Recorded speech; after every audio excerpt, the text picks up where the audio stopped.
Inside Crime is brought to you by A Block Media, a full-service consulting firm specializing in media solutions for the law enforcement community.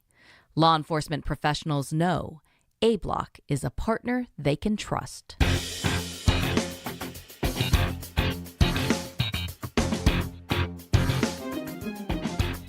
I'm Angeline Hartman. As a journalist, I've worked with cops and victims of crime all over the country. My craft is storytelling. My passion is crime fighting.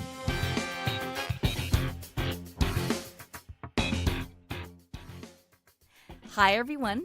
Welcome to Inside Crime. In just 2 weeks since we launched this new season about Dennis, the unidentified little boy found in DeKalb County, Georgia, the response has been amazing. You should know that this podcast is being produced in real time. That means I'm giving you the latest information about this case as it happens every week. After 20 years of trying to solve this mystery, investigators tell me that because of all the renewed media attention, and thanks to you, our Inside Crime listeners, the momentum is stronger now than ever before. You're fixing dinner, you look at the news, or you just happen to be on the internet and view this image out on the website like Inside Crime and go, wait a minute, I wonder if, and decide to reach out. Yeah. It's really something to think about people taking the time to make that call and to get involved like that, you know? It's huge. It's huge. It's been huge for us, and we're thankful that folks do take the time. Patrick Bailey is the director of the DeKalb County Medical Examiner's Office. We've known each other since my early reporter days. He was a detective at DeKalb Police back then. Over the years, we built a close professional relationship and have worked on this case together before. That's why he's so open to talking with me about this investigation now. Director Bailey wants Inside Crime listeners to have the right information to be able to help. We've received some repetitive, but we've actually gotten some new leads on some cases that we weren't aware of that we're actively pursuing today. I know there are some things that you are not able to disclose at this time, but let's talk about what you can discuss. So, as I mentioned earlier, there have been multiple call-ins regarding Dennis. And some have been calls that we have not received in the past that we're currently pursuing. Some in the local area that we are pursuing that appear to be viable at this point. So we're gonna knuckle down and try to run those leads to see where they take us. Keeping an open mind, and hopefully, I always think positively. Hopefully, it'll lead to something that'll give us a lead definitively and help us identify who Dennis is. People have called in about a child out of Texas, right? Can you talk a little bit about that? Yes, there was a child reported missing out of Texas at or about the same time. His name was Dorian Thomas. And that one kind of sends a smile to my face because Dorian bears a strong resemblance to Dennis. Director Bailey is talking about Dorian Thomas, a missing child from Amarillo, Texas. Dorian was 9 years old when he disappeared on October 26, 1998, just a few months before the unidentified child was found in the woods in DeKalb County. Dorian's family says he loved riding his bicycle, and that's what he was doing in the neighborhood when he suddenly vanished. At the time of his disappearance, Dorian was wearing a red t-shirt, blue jeans, and black and white tennis shoes. None of the items, including his beloved bicycle, have ever been recovered.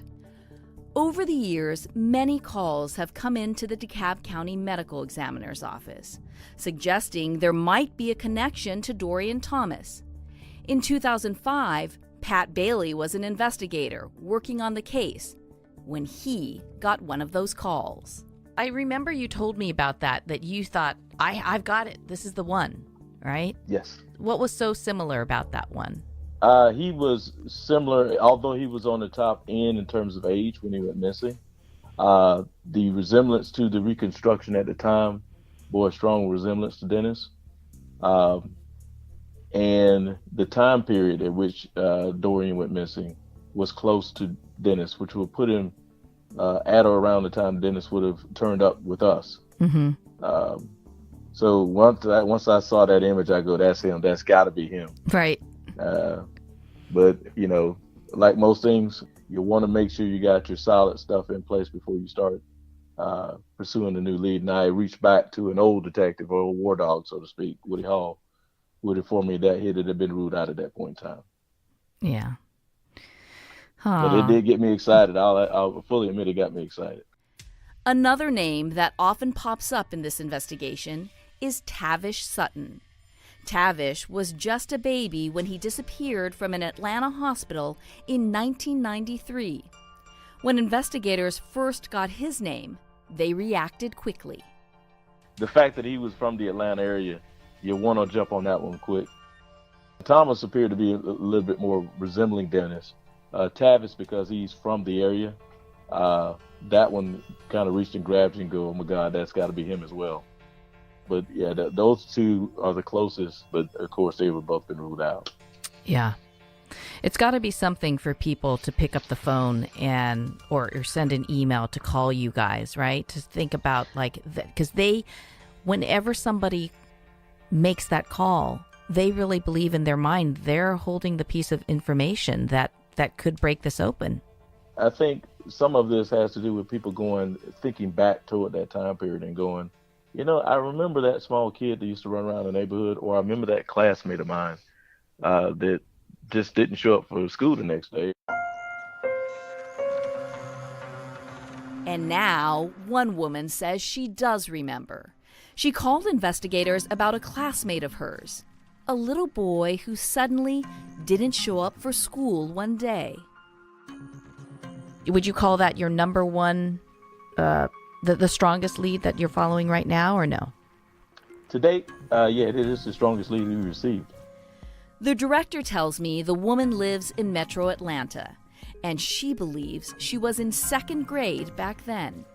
She's now in her late 20s, and she saw the current image of Dennis, and that took her back to her elementary school days and wondered what had happened to that young boy that was in her class.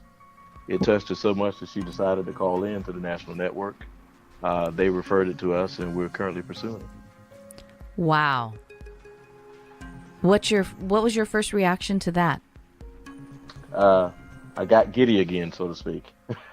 Yeah, me too. As a detective, you get heightened, and you don't want to get overly excited, but you get overly excited. Right. And once, as a detective, you get something that has some teeth to it, you want to run it out.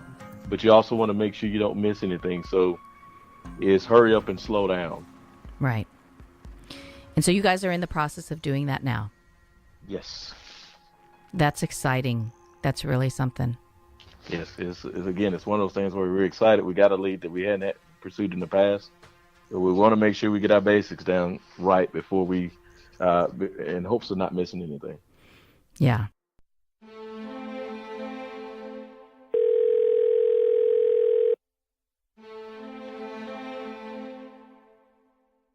Hi. Hi, how are you? I'm good. How are you? Good. Thank you for taking my call. The woman you're about to hear from has given permission to be recorded. She just prefers to keep her name out of this for now. I was just watching the news and I saw it pop up and I said, I wonder if that has to be the same little boy that my mom was talking about. And I said, I don't know if this is who you're talking about, but I said, I'll send you the picture that I can pull up from online and see if it looks like the kid that you're speaking about. And when I sent it to her, she goes, that's him. This is a brand new lead. When you first saw the story on the news, you automatically thought, let me send that to my mom because of all of these years you had heard the story? Or what made you send that to her? Yes, because I had heard it. The woman says her mother worked for nearly 30 years as an educator in Georgia. Her mom says she once had a little boy in her classroom, a child that suddenly wasn't there one day. But she remembers pretty much every child she's ever taught. Every child that's ever crossed her path, she can remember them, things about them, their parents, their siblings. And she said, I'm telling you, and she said he used to dress so nice. She said he really was a sweet kid. But all she knows for sure is she never felt good about the fact that this child never came back to that school. And she never heard anything. A child found dead in a DeKalb County cemetery 20 years ago today. The case horrified the metro Atlanta area. And after 2 decades, it still haunts investigators. Tonight, a new push for answers with the release of a new podcast and a new reconstruction of the victim's likeness. The woman contacted Fox 5 Atlanta to see if she could help get answers for her mother. The station passed along the number to the medical examiner's office and gave her my number. I'm not trying to get these people in trouble. It's just that little boy looks like the little boy I knew. The retired educator wants to share her story, but she prefers not to share her name. And I could be wrong. I hope I am. I told them I hope I was, because I really liked the little boy, because it was something about him that was kind of sad and something like he was a sweet little boy. He was maybe a little devilish, maybe. You tell him don't get up, they get up. Maybe he was hard-headed, but I admired him because he always dressed nice. He always. And those Timberlands had just come out at that time. And he would come in there with them on and the little baggy and the hoodie thing. But I'm just thinking that's that little boy. I really do. And